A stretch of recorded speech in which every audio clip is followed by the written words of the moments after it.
The Shri Radha Krishna Gita is the divine song of Radha and Krishna.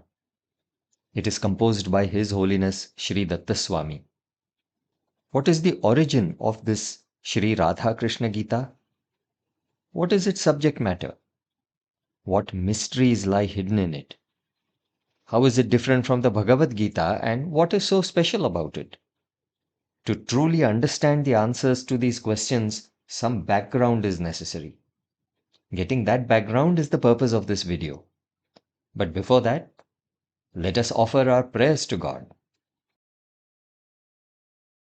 श्रीदत्तगणपतिं भजे श्रीदत्तगणपतिं भजे श्रीदत्तगणपतिं भजे श्रीदत्तगणपतिं भजे श्रीदत्तगणपतिं भजे श्रीदत्तगणपतिं भजे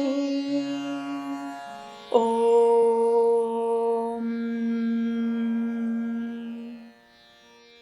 परब्रह्मसमारम्भां श्रीदत्तात्रेयमध्यमाम् श्रीदत्तस्वामिपर्यन्तां वन्दे गुरुपरम्पराम् सर्वविश्वन्यस्तपादपद्मायते वामहस्तालोलवेदशास्त्रायते ज्ञानसूर्यायते दत्तरूपायते श्रीवेणुगोपालकृष्णाय वन्दनम् श्रीवेणुगोपालकृष्णाय वन्दनम् श्रीवेणुगोपालकृष्णाय वन्दनम् गुरुदत्त श्रीदत्त प्रभुदत्त पाहि माम् विधिदत्त हरिदत्त हरदत्त रक्ष माम् पाहि मां दत्ता रक्ष मां Dutta.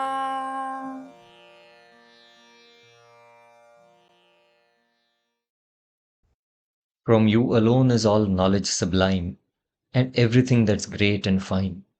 All the ignorance and error are but mine, for I am just a soul, and you, the goal divine. Trusting your compassion benign, my errant service I yet consign to those holy lotus feet of thine, Shri Datta Swami, my Sadguru trine.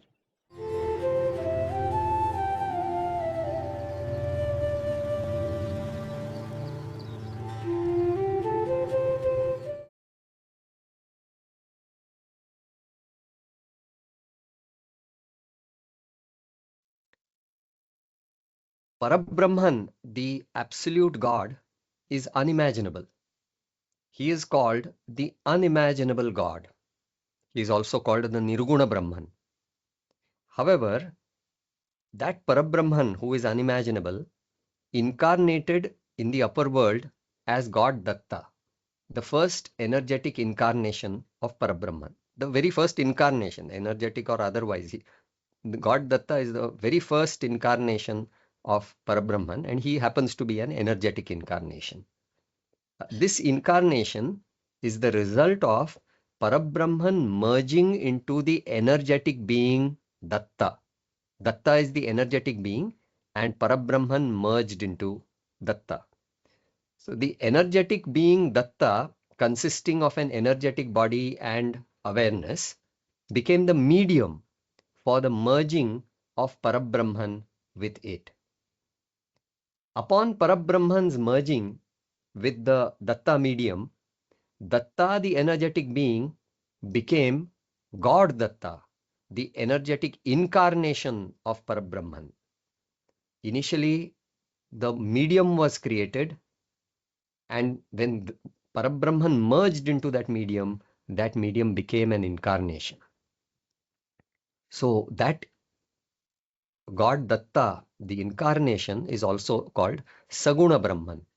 Parabrahman, the absolute, original, unimaginable God, unmediated God, is called Nirguna Brahman. God Datta is not different from Parabrahman. Parabrahman, who is unimaginable, can be compared to a naked person who cannot be seen by anyone. God Datta is the same Parabrahman himself, wearing the Datta medium as if it were an inshirt or a vest. So Parabrahman is like the naked person. When that naked person wears an inshirt, that is like God Datta. So when he wears at least an inshirt, other people can see. He comes before other people. Other people are able to see him wearing that inshirt of Datta. Parabrahman, the unimaginable God, is the unmediated absolute God called Nirguna Brahman, whereas Datta is the mediated God known as Saguna Brahman. I'm sorry. God Datta, the mediated God, is known by many names, including Hiranyagarbha, Ishvara, Narayana, and Father of Heaven. These are all multiple names of the same mediated God. God Datta further created three energetic beings named Brahma, Vishnu, and Shiva respectively. He then merged into each of them to become the energetic incarnations God Brahma, God Vishnu, and God Shiva respectively. These three energetic incarnations are called the Vedic Divine Trinity. In Hinduism, when they refer to the Divine Trinity, it refers to God Brahma, the creator, God Vishnu, the ruler, and God Shiva, the dissolver or the destroyer of creation. These three, each of these three is also Parabrahman. God Datta, we saw in the previous slide, is Parabrahman. He is the same Parabrahman wearing an inshirt. Brahma, God Vishnu, God Shiva, they are also the same Parabrahman, but they are Parabrahman who has worn the Datta inshirt, and above that the shirt of Brahma, the shirt of Vishnu, the shirt of Shiva. So only the clothes, the external dresses differ. As such, all four of them are the same Parabrahman. So each of them is also Parabrahman.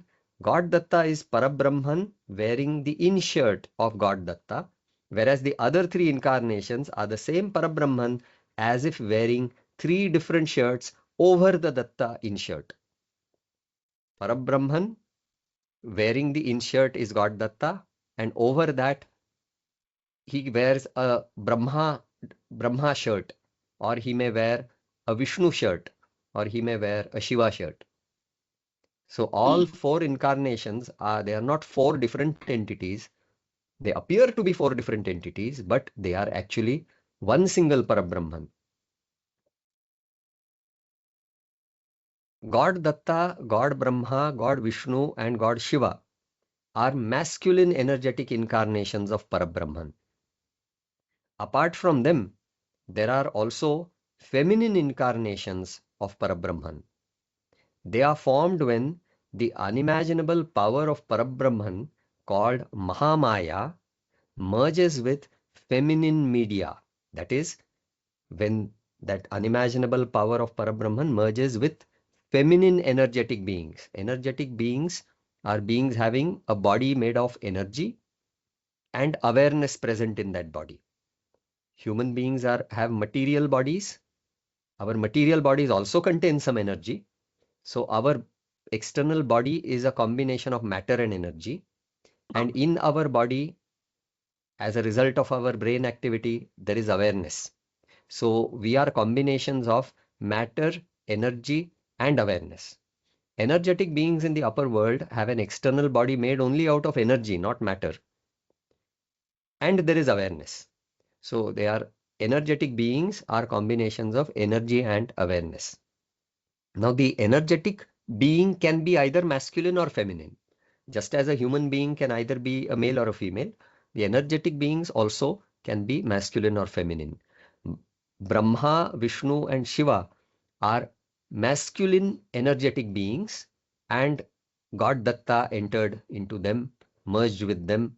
so that they became incarnations. They became masculine incarnations. But if the medium is feminine, then feminine incarnations of God result. So the unimaginable power of Parabrahman merges with these feminine incarnations. Now, there is no difference really between Parabrahman and his unimaginable power. In the case of Lord Datta, we said that Parabrahman merged into I'm sorry. Yeah, so what we said is that Parabrahman merged into God Datta. But in the case of feminine incarnations, we are saying that the power of Parabrahman merged into the feminine incarnations. Now, there is no real difference between the unimaginable Parabrahman and the power of Parabrahman, because Parabrahman is the unimaginable entity. In the unimaginable domain, 1, 2, 3, 4 divisions cannot exist. There cannot be one Parabrahman and the second item is his unimaginable power. So one is the unimaginable God, second is his unimaginable power, and that you cannot imagine divisions in it. If you imagine divisions in it, those divisions actually have no standing. They all collapse into just one entity, which is the unimaginable entity. Moreover, the unimaginable, whether unimaginable or not, any power is non-different from its possessor. Previously, we have seen examples where you say that with my strength, I did a certain action. I lifted this weight using my strength. Now, your strength, is it different from you? The strength is in your muscles, in your own body. How can the strength be separated from your body? It cannot be separated. It is one with your body. It is just an expression. We just say, actually, who lifted the weight? You lifted the weight. But you say that I lifted the weight using my strength, as if the strength is some other second item. So it is just for convenient expression that we use. And particularly in the case, at least in the case of a human being, you could say that there is some difference between the possessor of the power and the power. But in the unimaginable domain, the unimaginable power of Parabrahman and Parabrahman himself, there is absolutely no difference. Okay. Yes, Swamiji. Yes, it's nothing. Proceed. Okay. Thank you, Swamiji. So, the feminine energetic incarnations are formed when the unimaginable power of Parabrahman, which is called Mahamaya, merges with the feminine media, that is feminine energetic beings. The unimaginable power of Parabrahman is non-different from the unimaginable Parabrahman, since there can only be one unimaginable item. Even in general, any power is non-different from the possessor of the power. Now, speaking of feminine incarnations, the first such feminine incarnation is Goddess Anagha, the divine partner of God Datta. God Datta is the first incarnation. So the first feminine incarnation is his divine partner, and she is Goddess Anagha. So how did that happen? God Datta first created the feminine medium of Anagha, and then his unimaginable power merged into that medium to become Goddess Anagha. So before the unimaginable power of Parabrahman merged into the medium, it was only a medium, just a feminine medium, an energetic feminine being. But when the unimaginable power of Parabrahman merged into it, that medium becomes divine. So she became Goddess Anagha. Even though the media of God Datta and Goddess Anagha are different, Parabrahman is commonly merged into them. Hence, there is an internal monism between them. As far as you see two media. You see God Datta, the masculine incarnation, Goddess Anagha, the feminine incarnation. You think they are two, but actually they are not two, because merged into both of them is the same Parabrahman. Just as we said, God Datta, God Brahma, God Vishnu, God Shiva, they are not four. They are the same single person who is wearing different dresses. And that single person is Parabrahman. So it is the same Parabrahman who is the core identity of all of them. The superficial identity of the dresses might be different, but the core identity is one. So there is an external multiplicity, but an internal monism. So, and that external multiplicity is only an apparent multiplicity. It is not even real. Goddess Anagha further became three more feminine incarnations, which are the divine partners of the divine Trinity. Goddess Saraswati is the divine partner of God Brahma. Goddess Lakshmi is the divine partner of God Vishnu. And Goddess Parvati is the divine partner of God Shiva. So we have now, just as we saw on the slide a few slides back, we saw there are four masculine incarnations. There are similarly four feminine incarnations, so that there are four divine couples in the upper worlds, in the energetic world. So if you notice over here to the right, we have the abode of God, or the Brahma Loka, or the Satya Loka. So Datta Loka, Vishnu Loka, Shiva Loka, Brahma Loka, they all are the abode of God. So among the upper energetic worlds also, there are different worlds of different levels. We are discussing the highest level, which is the abode of God. Each of these feminine incarnations is the power of the respective masculine energetic incarnation, and it assists the masculine incarnation. So Goddess Anagha is the power of God Datta. God Datta is Parabrahman. He is mediated Parabrahman. He is the Saguna Brahman. He is Saguna Parabrahman. That same Parabrahman, but with a medium.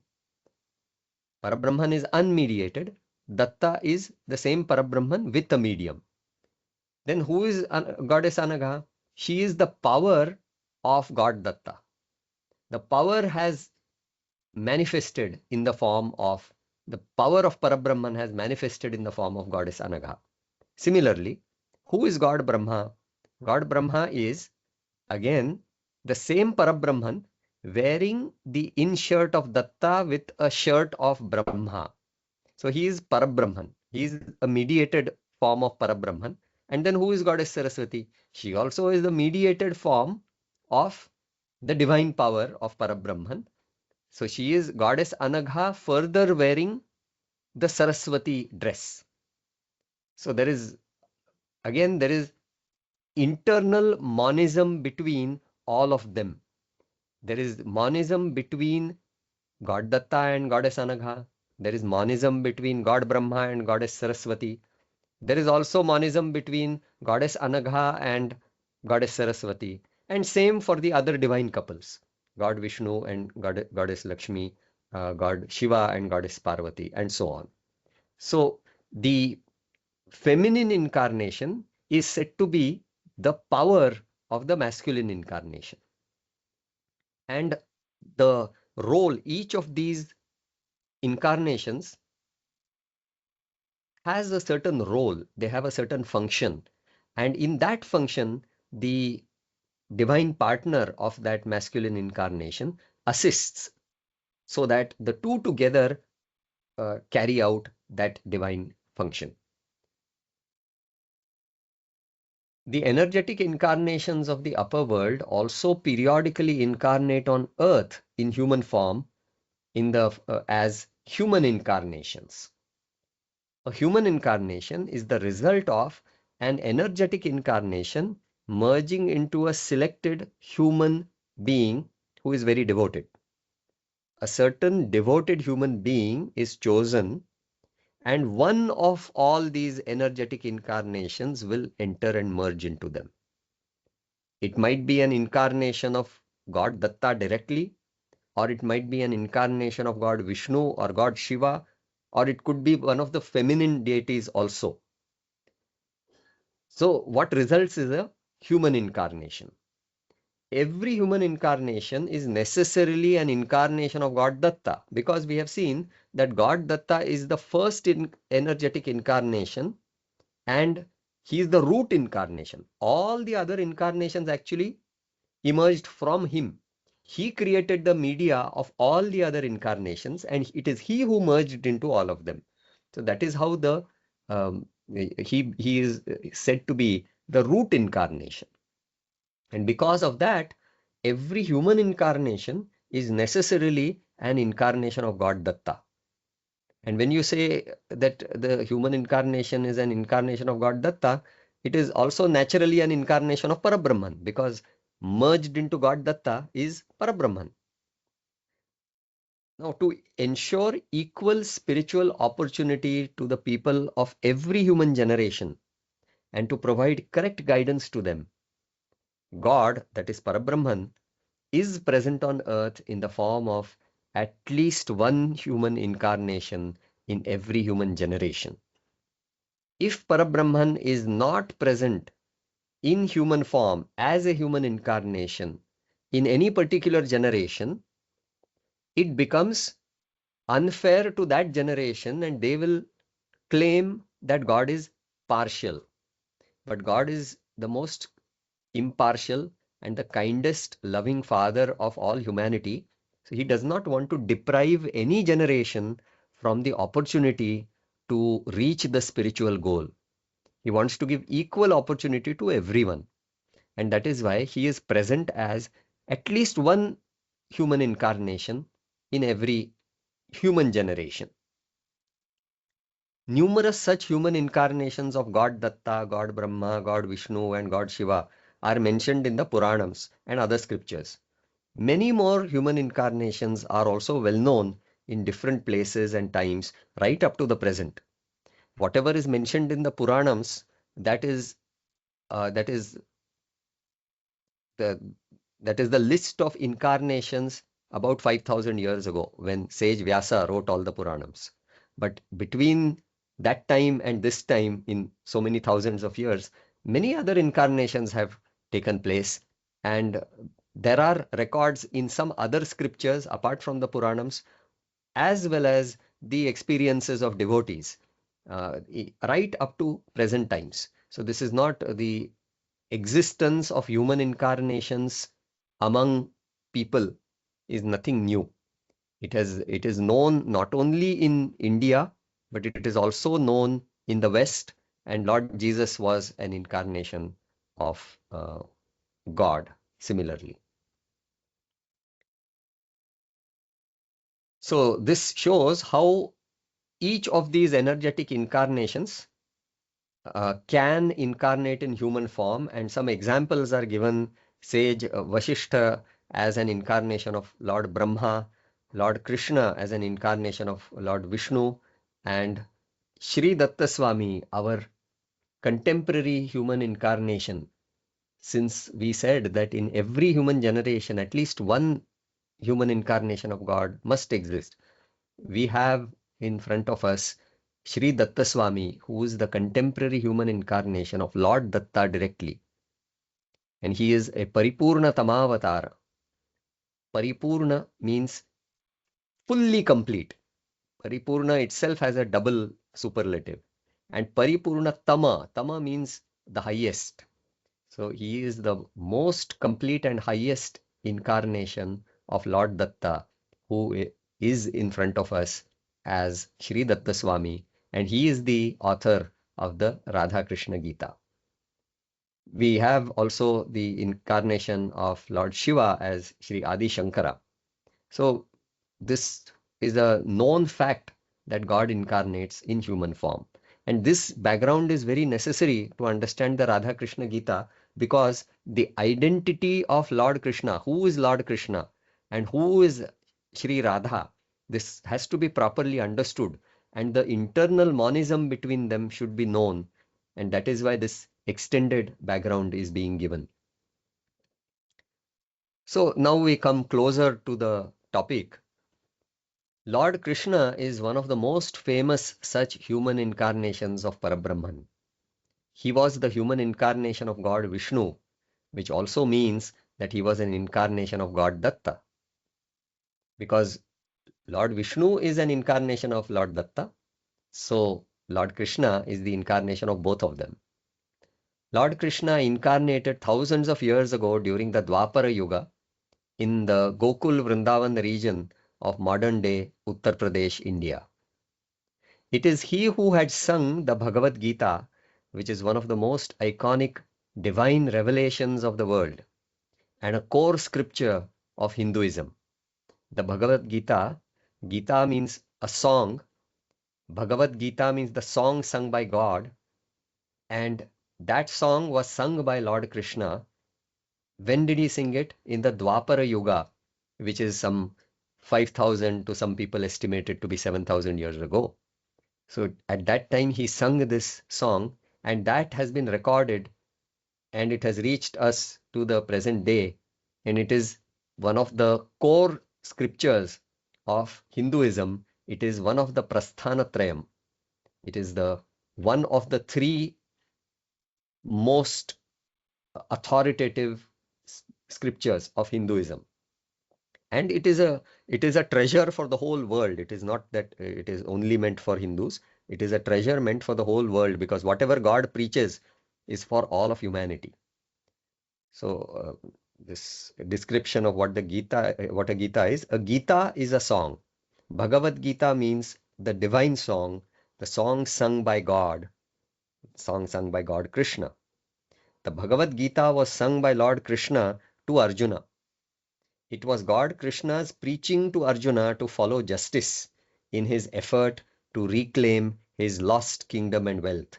Arjuna and his brothers had lost all their kingdom and wealth, which was snatched away from them by their wicked cousins, and they were fighting a battle to regain that kingdom and wealth.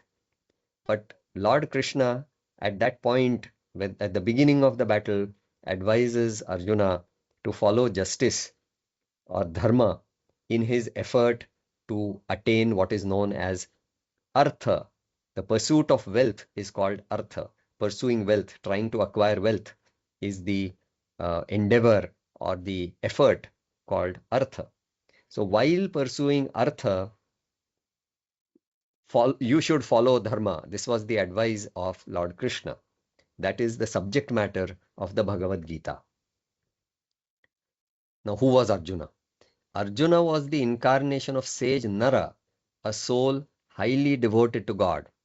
Arjuna was not God. Arjuna was an individual soul. He was sage Nara who was reborn in the form of Arjuna. Sage Nara was a very devoted sage, and he was very close. He had a very close relationship with Lord Narayana, Lord Vishnu, for thousands of births. Why did he take birth as Arjuna? He took birth as Arjuna. He only assumed that role of an ordinary human being who is bewildered by these worldly attachments and who is unable to follow justice. As Arjuna, he was playing a role, sage Nara was playing a role in which we see that Arjuna is attached to his worldly relationships, to his grandfather, to his guru, and to his son and other relatives. He is attached to his wealth to some extent, and he is trying to acquire that wealth. And in that process of acquiring that wealth, he loses track of what is dharma and what is adharma. He feels that walking away from the battlefield is dharma. So he is confused, he is bewildered. So sage Nara is playing the role of such a person who in his worldly life is confused, who doesn't know what is dharma and what is adharma. And then what was the role played by Lord Krishna? Lord Krishna played the role of the divine preacher or the Sadguru. Sat plus Guru is Sadguru. Sat means God and Guru means the preacher. God who has become the preacher is the Sadguru. So Lord Krishna played the role of the divine preacher, God the preacher. And he preached spiritual knowledge to Arjuna and instructed him to avoid the lowest path of injustice and rise to the intermediate, the middle path of justice. The lowest path of injustice is dushpravritti. So Lord Krishna advised him that don't go down to the level of dushpravritti, rise up to the middle level of pravritti. Minimum rise up to the level of pravritti. If possible, you can try to reach nivritti. So together, Lord Krishna and Arjuna, they taught a lesson to the public. Which public? The public of the upcoming Kali Yuga, where injustice rules. That act, the divine drama performed by Lord Krishna and Arjuna, was meant for the people of Kali Yuga, the people like us who live in this Kali Yuga. In Kali Yuga, justice is at the bare minimum. Injustice is most common in the Kali Yuga. In the previous yugas, justice is more stable, justice is in a better position. But in the Kali Yuga, it has degraded to the maximum extent. So people like us require the lesson that Lord Krishna taught to Arjuna. Arjuna became the medium, or the Arjuna became the excuse to reveal that knowledge, which is really useful for us and which we should adopt in our lives. The lesson that he preached was how the public should overcome their sinful nature and how they should choose justice over injustice, how they should choose dharma over adharma, mainly in the context of wealth. Because that entire battle, the reason why Arjun requested Lord Krishna to advise him, he said, Shishyasteham shadhimam tvam prapannam. Oh Lord, please, I am confused. I don't know what is dharma. I don't know what is adharma. I am confused. Oh Lord, you please instruct me. What is dharma? What is adharma? You please preach to me. So Arjuna became the excuse for giving that knowledge. But what was the context? The context was recovering his lost wealth. So in the context of artha, Lord Krishna told him how he can follow dharma. So the Bhagavad Gita is mainly related to dharma and artha. How to achieve artha without violating dharma. This is the subject matter of the Bhagavad Gita. This Bhagavad Gita was recorded and propagated to the public by sage Vyasa, who himself was another incarnation of God Vishnu. So in those days, there was no internet, there was no television, Doordarshan broadcast was not there. And whatever Lord Krishna spoke to Arjuna, how come we have that knowledge in front of us in that published copy of the Bhagavad Gita? We got it because sage Vyasa wrote it down. He wrote down what Lord Krishna preached, that essential knowledge which Lord Krishna preached. Sage Vyasa composed the Bhagavad Gita that we read. And now you may say that, how can we trust sage Vyasa? No, he was the same. He was an incarnation of the same Lord Vishnu. So Lord Krishna and sage Vyasa, internally there was monism between them. So whatever Lord Krishna spoke and whatever sage Vyasa wrote is one and the same, because they are the same God doing carrying out two different roles. So the Bhagavad Gita was recorded by sage Vyasa and then it was propagated to the public through him. He did not go from pillar to post distributing copies of the Bhagavad Gita, but he communicated that to his son Shuka Muni and some of his disciples, and then they propagated it to their disciples, and so on and so forth. Through the Guru Shishya Parampara, it has finally reached us. Now here comes the most exciting part.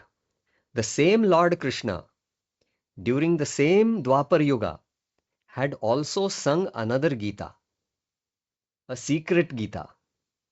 and he had sung it to Shri Radha. That secret Gita is the Radha Krishna Gita. Through the Radha Krishna Gita, he revealed to Shri Radha his secret strategy for uplifting devotees to the path of justice in the context of romance or in the context of kama. The Bhagavad Gita tells you how, while pursuing artha, you should follow dharma. In the Radha Krishna Gita, what Lord Krishna is revealing is, while pursuing kama or lust, how can one remain in justice and rise even above justice towards God. This secret strategy, where he uplifts devotees by providing them a pathway to devotees who are violating dharma due to their lustful tendency, how can they rise to dharma and then go beyond dharma to moksha? How they can do that is what is revealed in the Radha Krishna Gita. So this Radha Krishna Gita was also a divine drama enacted to instruct the generations of human beings of the sinful Kali Yuga. Lord Krishna and Shri Radha, they enacted this drama for what purpose? To advise us, to serve as a lesson for us. They are giving us a lesson, the people of Kali Yuga who are steeped in injustice and sinful tendencies, including lust. So it is a lesson for people like us. The people, especially of the Kali Yuga, fall to the lowest sinful path of dushpravrutti due to their violation of justice in two contexts. One is pursuing wealth, and the second is pursuing romance. So why is it that we people of Kali Yuga become sinful? Why is it that we fall to the lowest path of dushpravrutti? It is because we violate dharma, we violate justice as we pursue, while we are pursuing wealth and while we are pursuing lust. In these two contexts, we slip from the path of justice and we fall to the lowest path of dushpravrutti. So on the diagram, you see three paths that are given over here. Okay. The lowest one is dushpravrutti, the middle path is pravrutti, and the highest path is nivrutti. Nivrutti is the spiritual path. Pravrutti is the path of worldly life of justice. And dushpravrutti is worldly life of injustice, unjust path. So, when we, so there's so many things over here. So when we try to pursue wealth and lust without any relation to dharma, without taking care of justice, we are in the lowest path. Wicked people do that. They grab other people's wealth. They don't see whether it is fair or foul. They don't care whether it is their rightful wealth or whether it is wrongful wealth. They just want the wealth. Similarly, they try to satisfy their lust. They don't give any importance to whether it is justice or whether it is injustice, whether it is their legitimate partner or not. They just are interested in lust. So if you pursue wealth and lust without without following dharma or justice, you are in dushpravrutti. So if you directly follow wealth and lust without justice, then you are in the lowest path of dushpravrutti. However, if you follow or if you pursue wealth and lust, but stay within the boundaries of justice, then you are in the middle path of pravrutti. And if you cross even justice, and if you only care about God, So if you only care about God, if God is the goal of your life and your wealth, your lust, and anything, even justice, is not the goal of your life, normally you follow them. But when there is a competition between God and any of these worldly things, you only choose God, then you are in the path of nivrutti. Such a person is said to be liberated from all worldly bonds, because all worldly bonds are within the domain of wealth, lust, and justice. So these are kind of the three worldly purusharthas. They are called the trivargas. So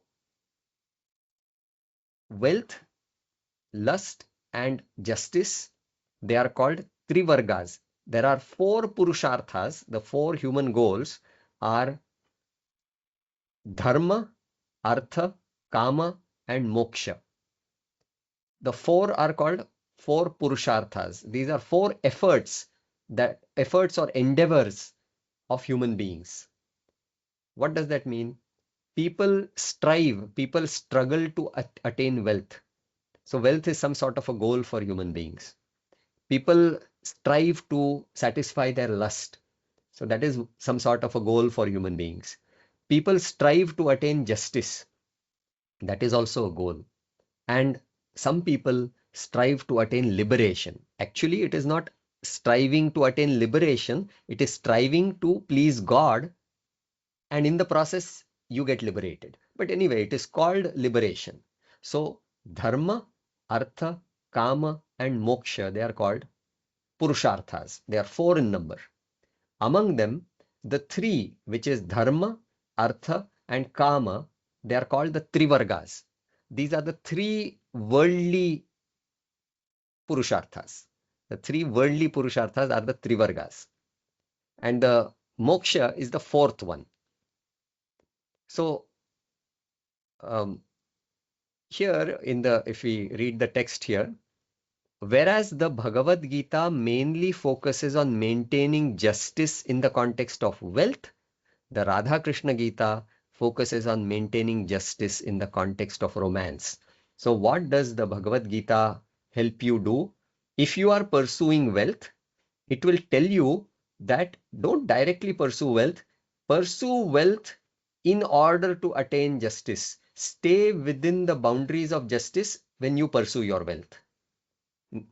And so what you have done is, from Artha, the Bhagavad Gita gives you a pathway from Artha to Dharma. That is the purpose of the Bhagavad Gita. And if you continue that same journey further, you will reach moksha. Because justice, who is the giver of justice? Who is the ultimate source of justice? And who is the maintainer of justice? It is God. So initially, while pursuing your wealth, you follow justice. When you start following justice, you will realize that there is a controller of this justice. There is a source of this justice and a protector of this justice. How grand he is, how great he is. When you come to know him, a few people at least will develop an attraction towards him, that is God. And when they rise even above justice to reach God, to attain his grace, they automatically get liberated from all worldly bonds. That is moksha. So the Bhagavad Gita lays a pathway. It has built a highway from Artha, passing through Dharma, and leading to moksha. The Bhagavad Gita highway, there are two highways. The name of one highway is Bhagavad Gita. It is a highway which starts from Artha or wealth. The middle station is Dharma, and the highest station is moksha. Then what does the Radha Krishna Gita do? The Radha Krishna Gita is also similarly, it is a highway. It starts from Kama, that is lust. The middle station is Dharma, and it finally takes you to the destination of moksha. So if you see the Bhagavad Gita and the Radha Krishna Gita, They are complementary. Complementary meaning both are kind of moving in parallel. Both these highways are moving in parallel. One starts from artha, another starts from karma. They reach the same goal of dharma and further to moksha. So they are complementary in nature. So let's just read this last sentence again.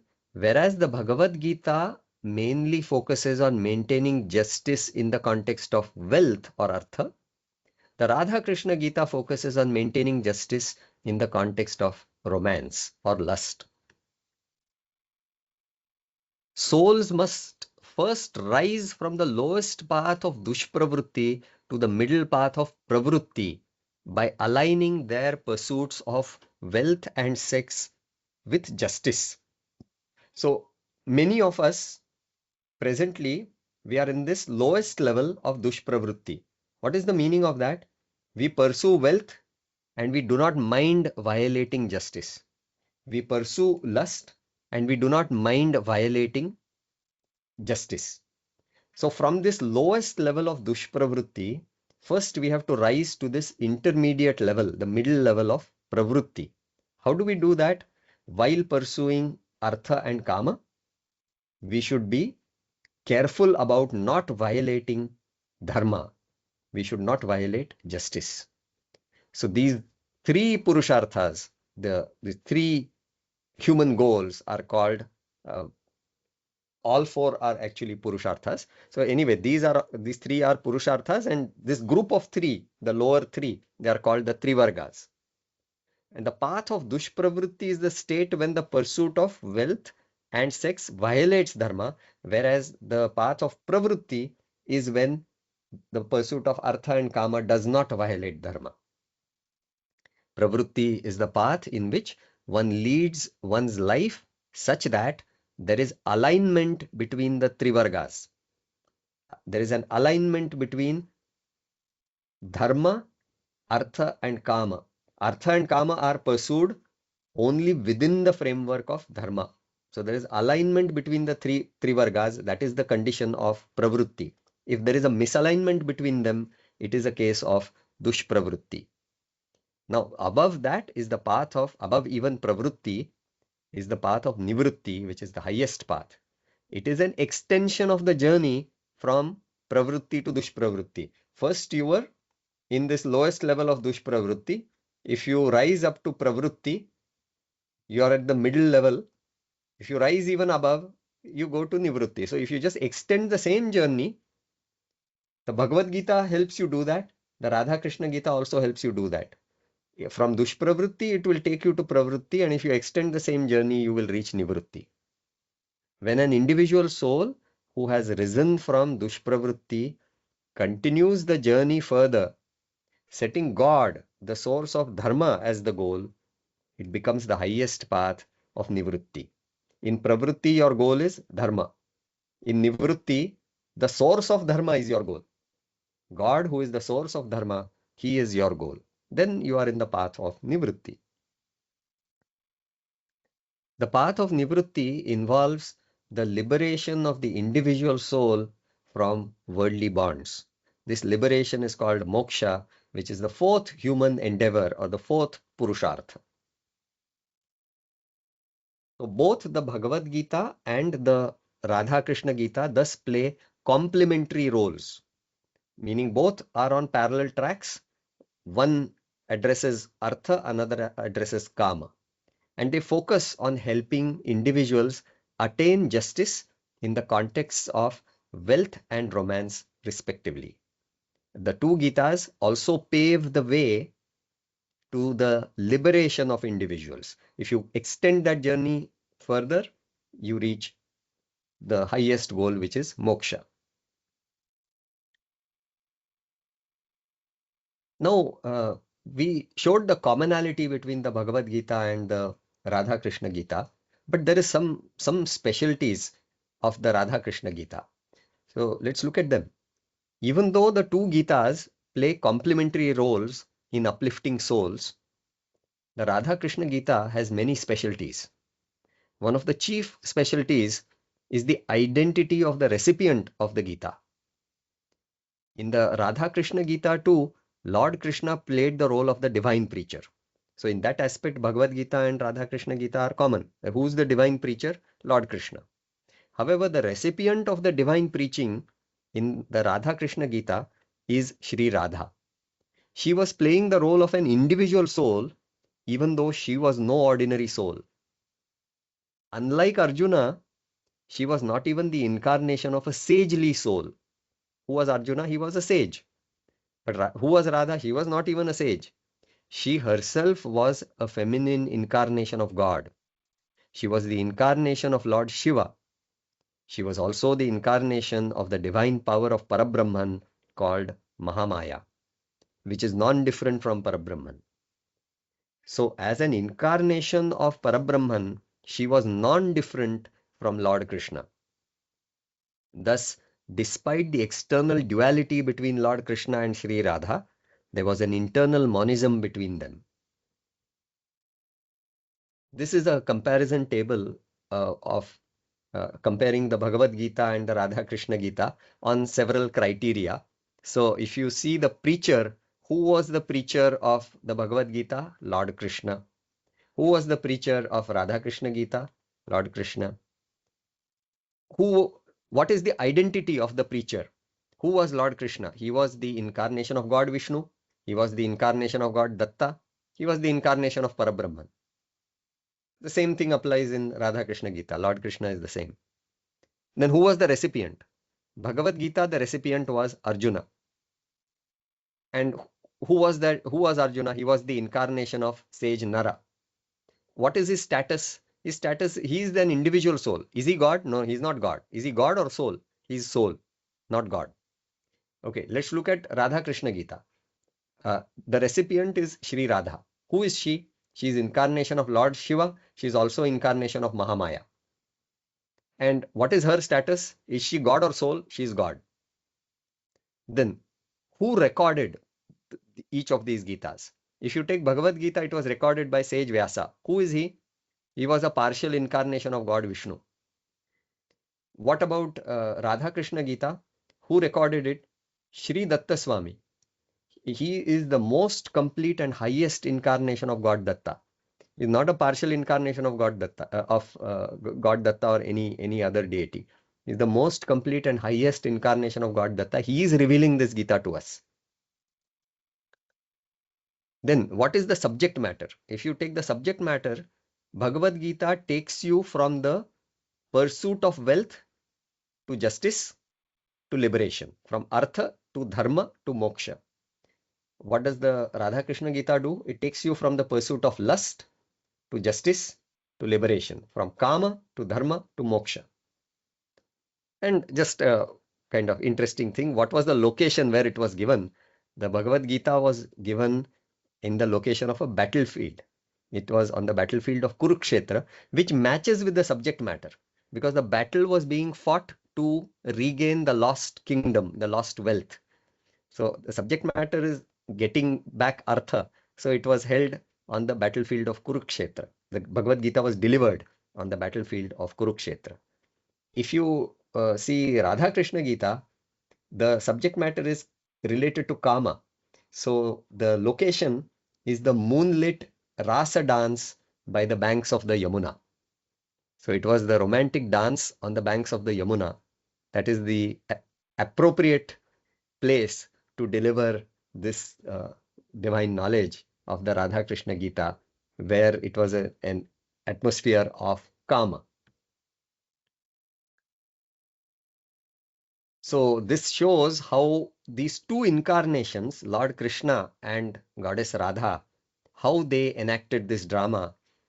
Lord Krishna was the incarnation of Lord Vishnu, and Radha was the incarnation of Lord Shiva and Mahamaya, or Goddess Anagha.